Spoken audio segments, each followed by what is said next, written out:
Salut Étincelle, j'avais très envie de rejoindre Marion Richard dans ce petit récapitulatif de cette dernière décennie 2010-2020 sur une proposition de Solstice Hop qui est une ou un, je sais pas, Instagrammeur, et voir avec le tarot ce qu'on avait appris durant cette décennie, comment ces 10 ans nous ont changé en tant que personne et ce que je peux faire maintenant avec tout ça.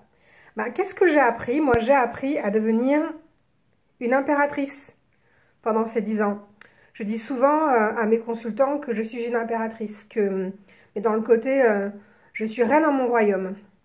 J'ai appris effectivement pendant ces dernières années à m'affirmer, à affirmer qui je suis, à faire respecter mes limites, pour proposer un travail constructif et productif. J'ai appris aussi à être une maman, parce que ça n'a pas été facile. Mon fils cadet a déjà 10 ans, et oui, même si j'ai un fils aîné, il a quand même fallu 10 ans pour que je puisse mettre en place des repères pour eux comme pour moi. Ça a été, vraiment, je crois que c'est vraiment cette année, je peux dire que je me sens à ma place en tant que maman. Je crois que l'impératrice va me parler surtout de ma maternité et ma façon aussi de créer concrètement l'environnement dans lequel je souhaite évoluer. Voilà ce que m'aura appris de la décennie 2010-2020. Comment ces 10 ans m'ont changé en tant que personne? Elles m'ont changé, elles m'ont transformée. Vraiment, pour moi, c'est ça. Je suis sortie de mes carcans, j'ai abandonné les dogmes au fur et à mesure, surtout en ce qui concerne la spiritualité. J'ai appris à prendre des risques, à affronter mes peurs, à prendre des risques. J'ai appris à faire les choses avec cœur, donc à agir avec cœur, à avoir du courage, tout en étant fidèle à moi-même en toutes circonstances. À aller de l'avant, aller de l'avant, à avancer sans peur. Je pense que... Bon, je suis encore en route, hein, faut pas croire, mais c'est plutôt ça c'est plutôt ça qui a changé. J'ai aussi appris à m'affranchir en fait des dictates, ne pas faire forcément ce qu'on attend de moi, ne pas me préoccuper de ce que les gens pensent de moi et vivre mon incarnation pleinement dans la joie qui est la mienne, dans la vibration qui est la mienne. C'est un travail qui est encore en cours, mais j'avoue qu'il m'intéresse pas mal et qu'il me passionne, donc je vais continuer à travailler en ce sens. Et ce que je peux faire maintenant, je peux vivre le jugement. Et c'est marrant que j'ai sorti cette carte du jugement parce que je pense faire une vidéo pour cette année 2020 en associant tarot et numérologie. Et le jugement, pour moi, c'est vraiment clairement ce 20-là, ce 2020, c'est l'année du jugement, c'est l'année aussi des flammes jumelles, cette année 20 qui arrive. Ce que je peux faire maintenant, c'est réellement vivre un alignement entre mon incarnation et ma spiritualité. C'est louer avec les anges, vivre dans la louange. Ça, maintenant, je suis capable de vivre dans la louange de manière assez permanente.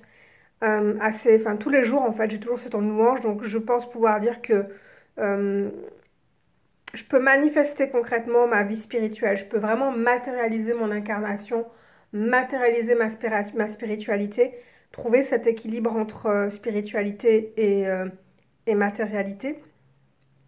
Ce que je peux faire d'autre encore, qu'est-ce que ça me raconte?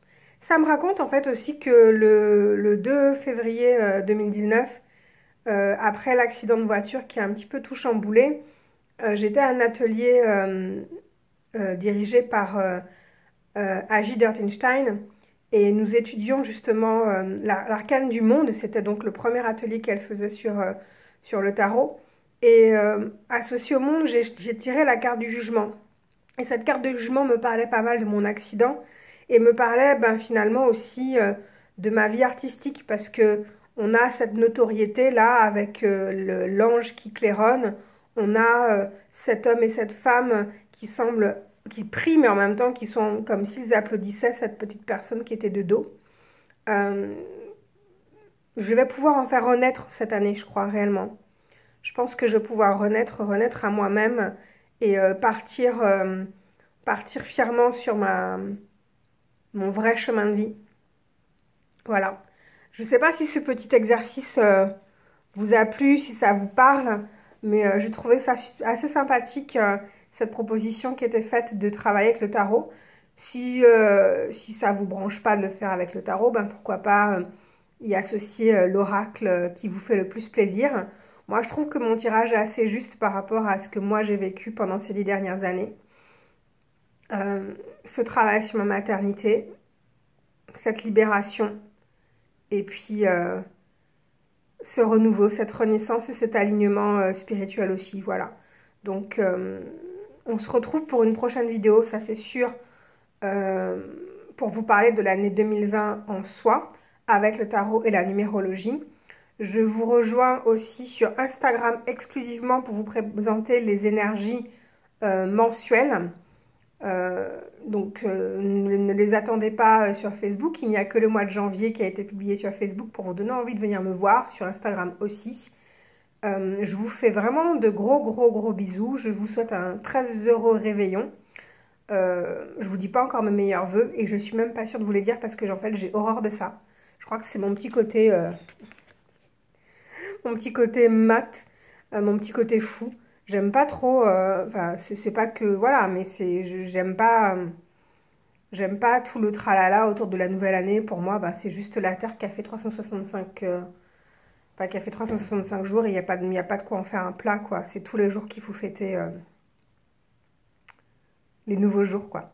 Donc peut-être que je vous ferai pas de bons vœux, mais je me dis qu'après tout, un petit bilan, ça peut être sympa. Et puis... tiens, je rajoute une proposition pour vous, en plus de ce petit exercice que je trouve sympathique. Un Burning Bowl. Qu'est-ce que c'est le Burning Bowl? C'est tout simplement, vous faites le bilan de l'année, de tout ce que vous voulez laisser derrière vous et ne plus ramener avec vous dans la nouvelle année. Vous mettez tout dans un bol, faites attention qu'il supporte la chaleur parce qu'il va falloir y mettre le feu. Voilà, c'est sympa. Énergétiquement, je trouve que ça apporte beaucoup de sens et beaucoup de fruits. Et puis, ça nous donne l'occasion de partager et